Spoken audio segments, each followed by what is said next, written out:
Hi, welcome to Knits Up. I'm Mindy, otherwise known as KnitterCNY, both on Ravelry and on Instagram. You can find a podcast group on Ravelry for the Knits Up podcast, and you can also find a Facebook page for the podcast as well. I hope you guys are having a good week. I thought I would do an audio update because some people like those better than the videos, or sometimes it just supplements what I'm been doing. I've been trying to record a video podcast once a month, and I'm kind of doing the audios as a supplement to that. So I thought I'd go through what I'm working on, a couple of things I've acquired this week, and just life in general. Work has been busy. I work at an environmental lab as a secretary and have been there for over 20 years. Work is busy, which is good. We do soil, water, and air testing for environmental contamination. So that keeps us busy. I have started working on, and you have probably seen in a bunch of social media accounts, including my own, a couple of hat, not hate hats. If you want to find out more information, go to hatnothate.org, and you will find all the information about the group. It's an anti-bullying campaign, and it's headed by Lion Brand's brand ambassador, Shira, and you've probably seen her out in the information, sending stuff out for Lion Brand. You've probably seen her all over there. But I've knitted a couple of hats. One of them was out of Ferris Wheel, which is a Lion Brand yarn. And the cake was big enough that I'm actually knitting a second hat out of it. And I've got the ribbing done for that, but I've got to still work on the body of it. The other night I wanted something very, very quick to work on, so I pulled out a skein of Lion Brand Thick and Quick that I'd bought. It's in the color Astro Land, I believe, and the background to it is a dark navy blue, and it's got some different colors in it that are sort of flecked, I guess you'd call it, or woven in. There's like some yellow, there's turquoise, there's a burnt orange, a little bit of like a dark fuchsia color. Might be some yellow in there, a rusty yellow as well. It's a really pretty colorway, but I used US size 13 needles. And I actually had bought a US size 13 needle that was a Clover 16-inch needle when I was at AC Moore the other day. They had put a bunch of their needles on sale, and they're still going out of business. So that'll be 3 hats by the time I get done. And I've also got a skein of Lion Brand Mandala Ombre, which is a number 4 weight, and it's blue as well. The color I've got to work with is Harmony, which I think is a great name. It looks like blue jeans almost. It's got like a stonewashed look to it. And this cake has 344 yards, so I should probably be able to get a couple of hats out of this. So I'd also sent to Lion Brand for a couple of tags. I'm going to have to send in for more because I only bought 2.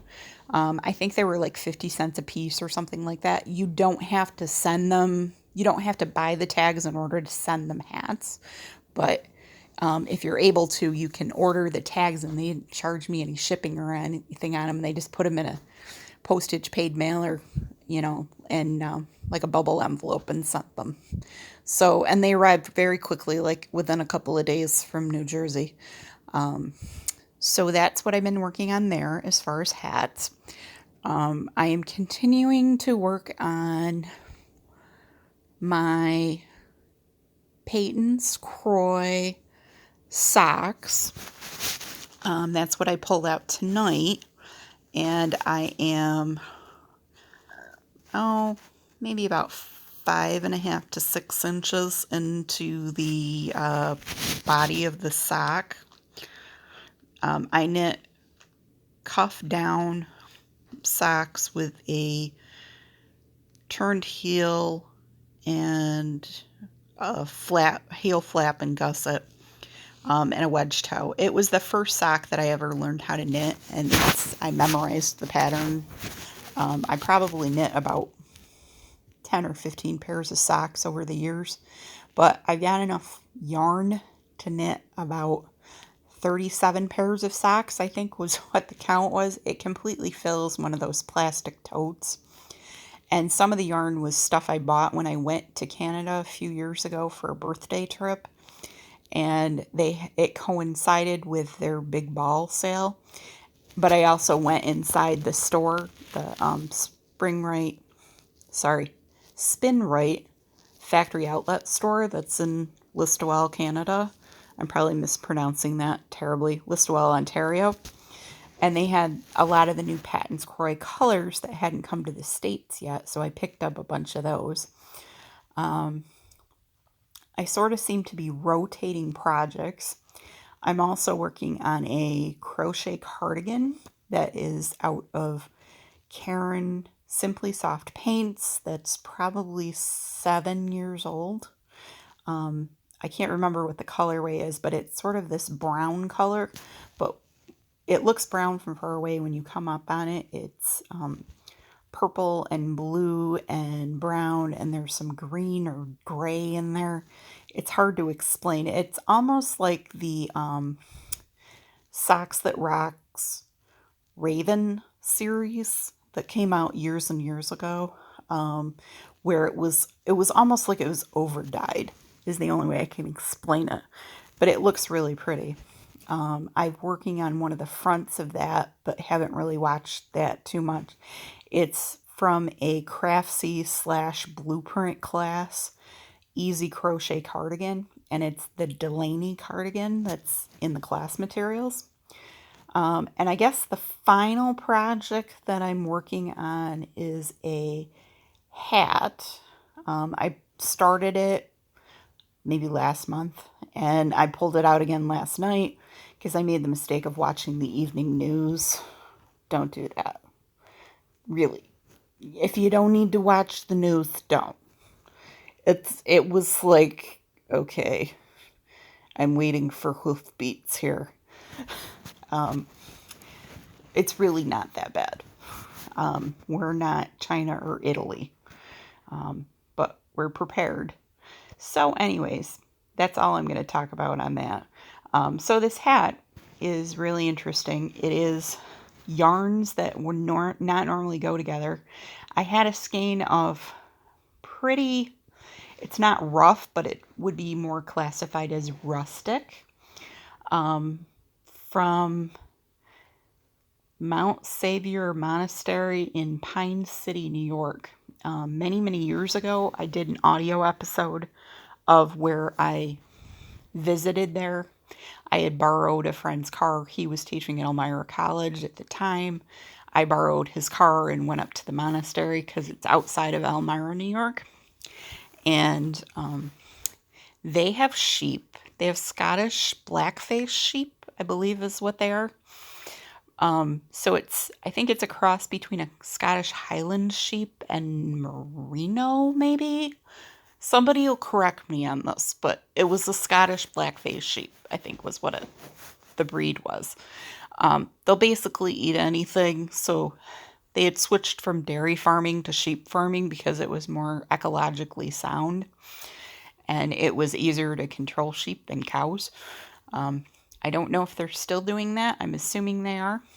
And then they sent the yarn out to be milled, and they also had a brother at the time that would knit hats and mittens and stuff like that were for sale. It's a Benedictine monastery. You go on this really long road. It feels like it's forever. because it's one of those old gravel type roads. It's a dirt road once you turn off the highway or off the 2-lane road. And you go back in and you drive and drive and drive, and then you finally get to the monastery itself. And there's a parking lot. You park your car. It's in the middle of the woods. The chapel is there. The brothers are there. They have a very, very large gift shop. At least to my eye, it looked large. They had all kinds of books. They had a lot of, like things you could buy. And the yarn was one of them that I had seen online. They do have an online shop too, where you can buy some items as well. But it was very nice. It was a nice, peaceful distraction. And not a distraction, but it was a peaceful trip. I remember sitting and talking with one of the gentlemen at the time, and I was giving children's sermons at church at the time in my own local church. And I bought a book there in the gift shop that I actually used in one of the children's sermons. So I talked with him for a little while, and that was good. But the other yarn that I'm using with it is a yarn that I bought at Rhinebeck, I think in 2011 or 2012. We took a bus trip down. I don't belong to the local spinning guild, but I took a bus trip down with them. I paid to be on the bus, and we left at the crack of dawn, before dawn, took the thruway, went down to Rhinebeck, shopped all day, ate there, got on the bus, came back home. We were back by 10:30 or 11 at night, so it was a very, very full day. It was like 16 hours or something like that between the bus rides and the shopping. And I came back with a whole bunch of yarn, including a skein of yarn from Blind Buck Farm. I don't know if they're producing yarn anymore, but in this colorway, they were like fall colors based on the hill that was in back of their farm. So it was like a lot of dark, I don't even know what to call it, like that color of Japanese maple leaves, I guess, would be the color that I would describe it as, only is shinier. And then there was like scarlet red and an orange and like the yellow that's not the bright yellow that you get, but like that mustard iced color of yellow. I don't know how to explain it other than that. Like a maple tree yellow.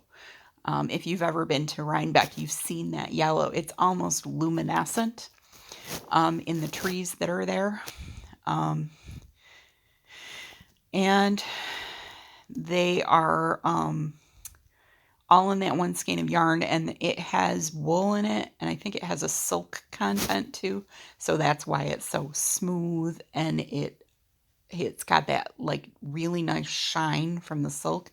And that's a fingering weight yarn, and the yarn from the monastery is this natural color of the sheep, like a beigey color, like a light brown,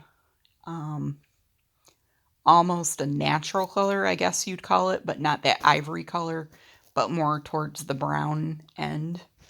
Like the sheep, I don't really know how to describe it. Like an oatmeal color, I guess, would be the colorway. So those two are together, and I'm just knitting a hat out of it. And it sounds weird, but in knitting that, I remember that nice peaceful feeling of being at the monastery and it being very relaxed and very, like, here, take your time, look at everything, relax. You don't have anywhere to be, just chill. And that same day, I had also gone up to, there's a nature preserve that's near Elmira, and I want to say it's called Tanglewood or something like that. Don't quote me on that, but it's up above the Chemung River. That's Chemung. And It was peaceful other than the fact there were these really cute signs that said, if you see a snake, leave it alone, they're poisonous. Because I guess they have eastern pygmy rattlesnakes like we do. Um, our local swamp wildlife area that is near me, the Cicero Swamp, has eastern pygmy rattlesnakes in it. I don't go out in the swamp. When I was a kid, they were protected, and we used to have to, the county that I live in used to have to wait to get permission from the State Department of Environmental Conservation, because at the time the eastern pygmy rattlesnake was a threatened species, and we had to have special permission to do aerial spraying for mosquitoes. And we have mosquitoes that develop eastern equine encephalitis and carry it. I guess you would say they're carriers of eastern equine encephalitis. And every year we have a horse or two around the area that gets it.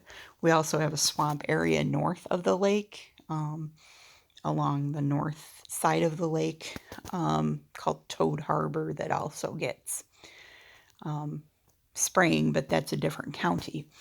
So other than looking for these non-existent snakes that at the time that I walked through this nature preserve were not out on the rocks sunning themselves because it had rained, if I remember correctly. But it was kind of cool because the outcroppings, the trees would drop away every once in a while, and you could look down and see the Chemung River winding through.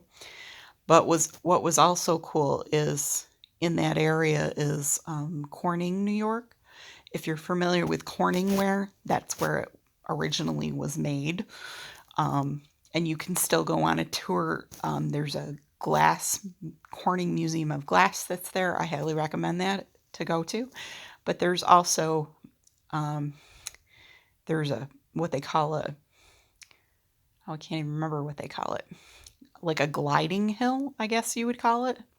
So you get towed up in a glider and by another plane with a tow rope, and at some point they go click and the tow rope lets go and you glide. So the day that I went, there were several of those that had gone up. Like one would go up and then you'd see it click, and then it would, very gently glide, down, and it was on the other side of the river. I don't know how to explain it other than that, but it was so, you were kind of so high up on one hill that you could see to the other, and you could see where the glider was going. It was really cool. So if you want more information about that, listen to that audio episode. It's sort of like a day in the life of and field trip kind of thing. But those are the major highlights. But anyway, so that the feelings of peacefulness, nice memories,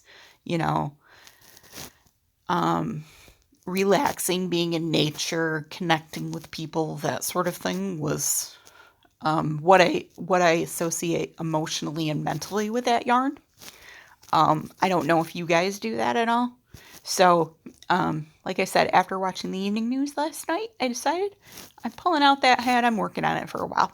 So I got past the ribbing, and then I'm just doing a couple. I'm like maybe 3 or 4 inches into the body of it, and it looks really nice. It's kind of hard to see the fingering weight, but every once in a while it peeks out, and you can kind of see the colors. But it helps bring out that color. I think that yarn also may have a little bit of mohair in it. I'm not really sure, but it's more like for decoration, and it looks really pretty. And I tried to make a hat out of each thing on its own, and nothing looked right with either of them. So I had to put them together, and they looked much better. Like I said, the yarn from the monastery is a little rustic. If you don't like a really toothy yarn, it's not really for you. It felts really well from what I understand as well, but you can check them out. Their prices were very reasonable at the time. I want to say it was less than $10 a skein. I don't know what it is now. Like I said, you can check out their online shop. They also do retreat house rentals. like if you want to come up for a weekend where you're having like a spiritual retreat or something like that, or you feel like, hey, I want to go up and spend time in a nice relaxed setting, and bare bones accommodations. They're not gonna, there's not like a hot tub at the monastery. It's like a place of religious reflection, that sort of thing. But it's a nice place to visit. I don't know how often they do that or how you make arrangements. I would assume you would call them or email them. The website would give you information about that. I've never done that, but visiting for the day was really nice. I think I was there for several hours at the time. It seemed really cool. It's probably, I don't know, but it's a nice hat. It'll make a good hat for somebody. So that's what I'm working on. I also finished, I think I showed it in the video podcast. I'd done the Game Changer cowl by Marley Bird, which was on when the big football game was on TV. And I did the first 3 clues, I think. First 2 or 3 clues. And then I decided, okay, I don't want to do the rest of this. I can't get into it. So what I did was I decreased 2 stitches and found the stranded Fair Isle cowl on the Yarnspirations website. I used the chart out of that to do the Norwegian stars, and then I just flipped and repeated the clues from Marley Bird's cowl at the top, so it's like a mirror image. It worked out really well. I learned how to do a Latvian braid, which was way easier than you ever thought it would be. It looks super complicated. It's not. Marley has a video of how to do it, and she's a very good instructor for stuff. I've made another one of her things. I did the Tournament of Stitches shawl last year, which was like a spiral crescent shawl, I guess you would call it. It was like one of those curl shawls where you start out and then it gets bigger and bigger and bigger. And eventually I just stopped because it was huge. At least what I was doing, because I didn't go for gauge, which was kind of an error. And it had a lot of mosaic knitting in it, which was kind of cool. But I randomly switched yarns and, kind of did my own thing. Other than that, I can't really tell you too much. I'm probably not doing the Tournament of Stitches thing this year because I've got so much else going on that I want to finish up projects. I've also got another one of another project that Marley has a video on called the Cityscape Shawl. It's not her pattern, but and I can only remember the guy's first name, Benjamin something, who's the designer. And it's on Yarnspirations website. It uses Colorscape yarn, that's a red heart yarn. And it's garter stitch, but it's an asymmetrical shawl, but it's increasing, but it's like a shallow shawl. I think the widest it gets is like 86 stitches, and I'm on the decrease part, and this only takes 4 balls of yarn. But the Colorscape yarn is cool because it changes color as it goes along, so it looks like you're doing very, very complicated work, but you're not. And it's only an 8-row repeat, so it's very easy to memorize. And once you figure out that, okay, over this many rows, I'm increasing this many stitches. Over this many rows, I'm decreasing this many stitches. You go, oh, okay, I get it now. And then you can sort of memorize the pattern. The very beginning and the very end is slightly different because they're almost like setup rows. So that's what I've been working on. And then there's a blanket that I'm working on. That's an ongoing project to make a lapgan for the nursing home where my dad is. It's Yarn Bee Sugar Wheel, which is an acrylic cake yarn that Hobby Lobby sells, 100% acrylic. The colors that I'm using are called Snow Cone Machine, and it's like this bright blue, a grape color, a bright orange color, a neon green, and then it goes back to this bright blue.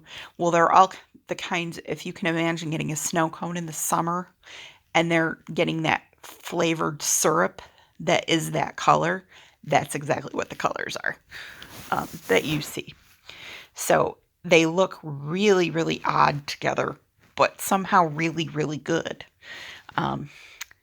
And so I'm using 2 cakes for that, and I use the Bernat All-for-One Comfort blanket that's a granny square rectangle blanket.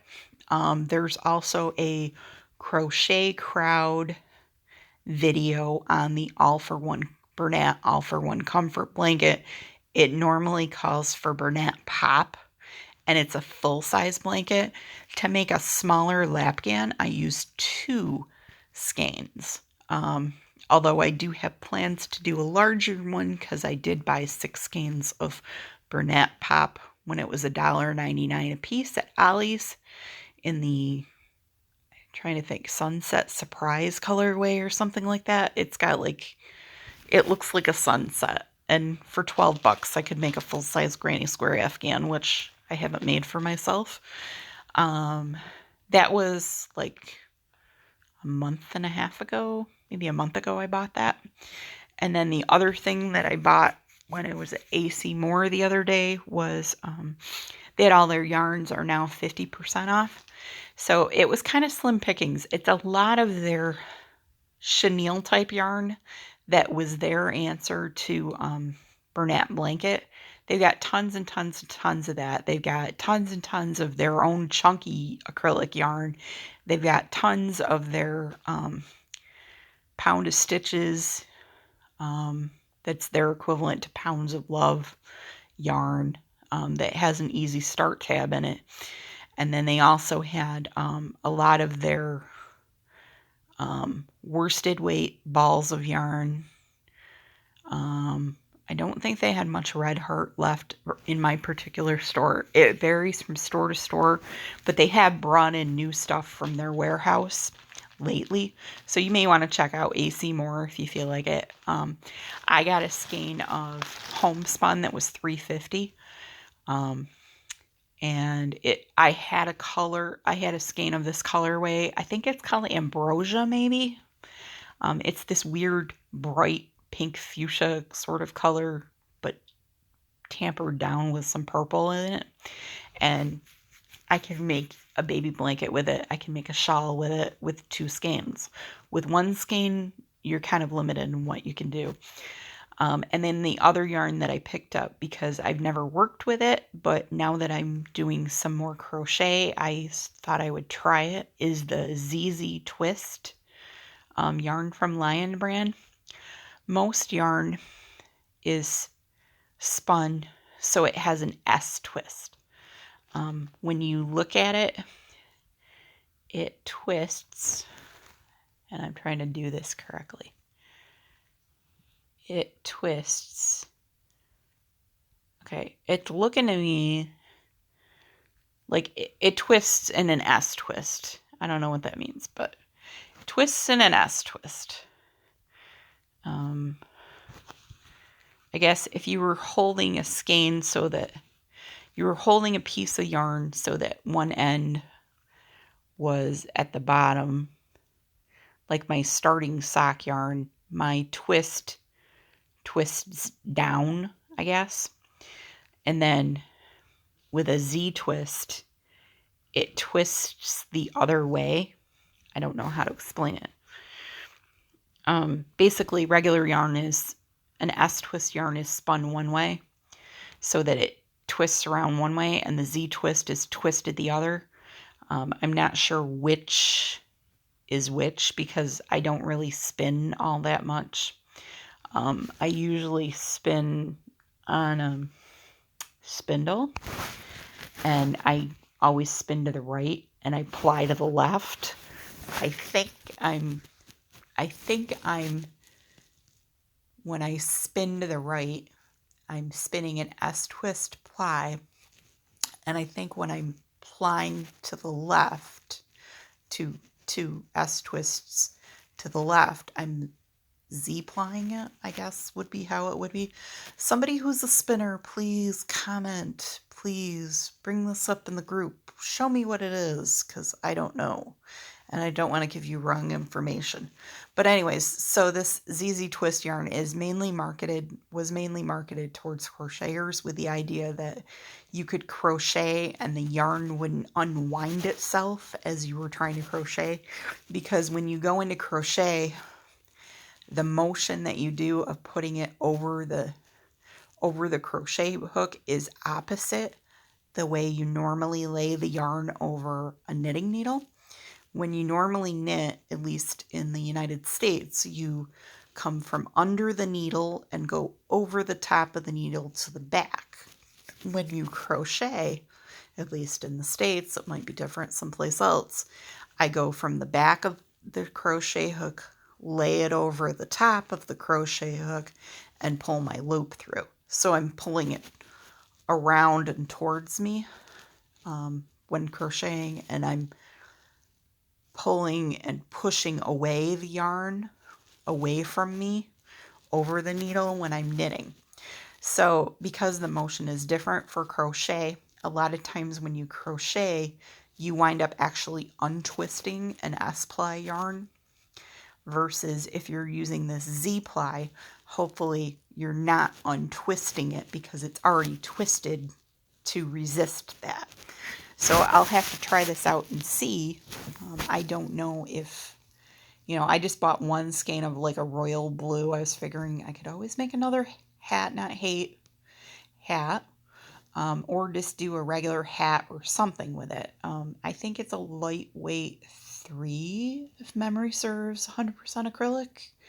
But look on Lion Brand's website. You'll see stuff for it. I've got to look up for a pattern too. And Lion Brand is great if you need to find a pattern. It's very easy to navigate their site. It's very easy to navigate on your phone. They have plus sizes. They have a lot of free patterns. Sometimes they're called, it might be all the same pattern, but they're called 5 different things if they're in 5 different yarns. But that was what they used to do when they used to actually do a mail order catalog, but they stopped doing that quite a while ago. One of their most popular patterns ever for homespun, if you got a few skeins of homespun, was the Coming Home poncho. Years and years ago when Martha Stewart was in, I want to say Bedford Hills, but I don't know that that's the name of the low-level facility where she was held for a while for insider trading.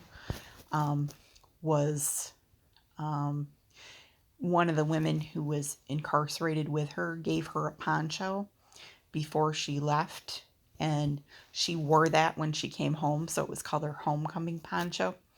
And I believe that it was made out of homespun yarn.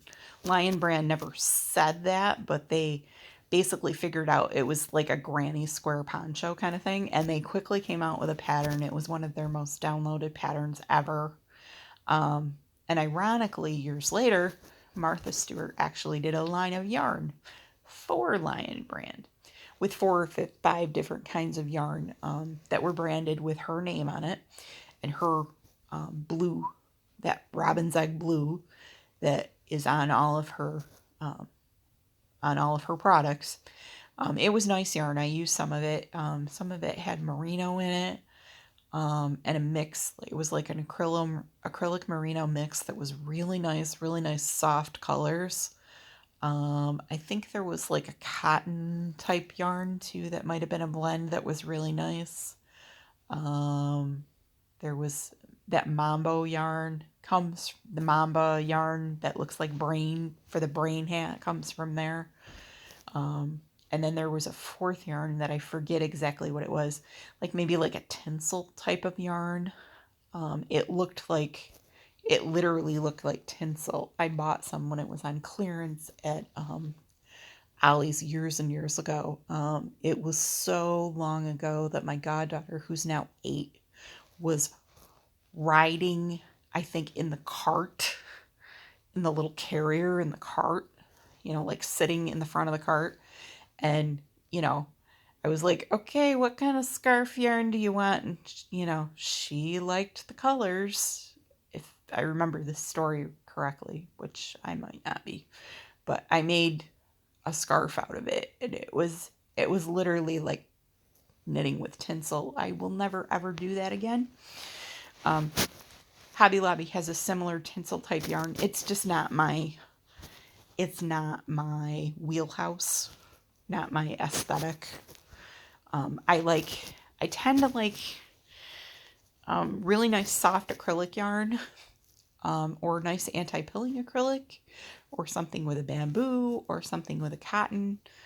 100% cotton tends to be very hard on my hands, so I will knit dishcloths occasionally, but not all the time.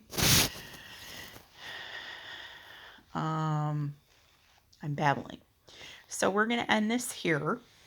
I hope that I didn't confuse you too badly, but I sort of wanted to put up an audio episode in case anybody is having to be at home and they wanted a little distraction from whatever's going on.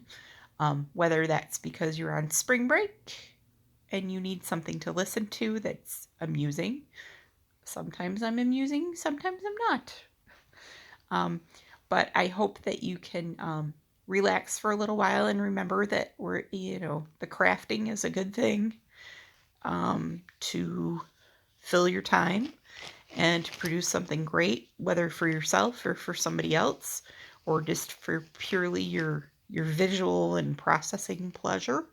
And I hope you will go over to the Ravelry group and show me a picture of what you're working on. You can share your project with a group. I don't know if you've ever noticed that in Ravelry, there's a pull-down menu. When you create a project page, or as you're working on a project page, you can do a pull-down menu and it says share with group, and you can pick what groups that you want to share your project with. You have to belong to the group to do that. But if you join the group, that'd be awesome. There's not usually a whole bunch of chatter on there. That seems to be how it goes. I post to Instagram pretty regularly now because it's just easier for me to pull out my phone and go, here's what I'm working on, see? And they all seem to be pictures of me, at 9 o'clock at night, working on something, and I just do a shot of the project. Me in sweats is not that exciting, trust me. So go post your pictures over there. Tell me what you're working on, and have a great week. And I hope everything goes well for you. Bye-bye, guys.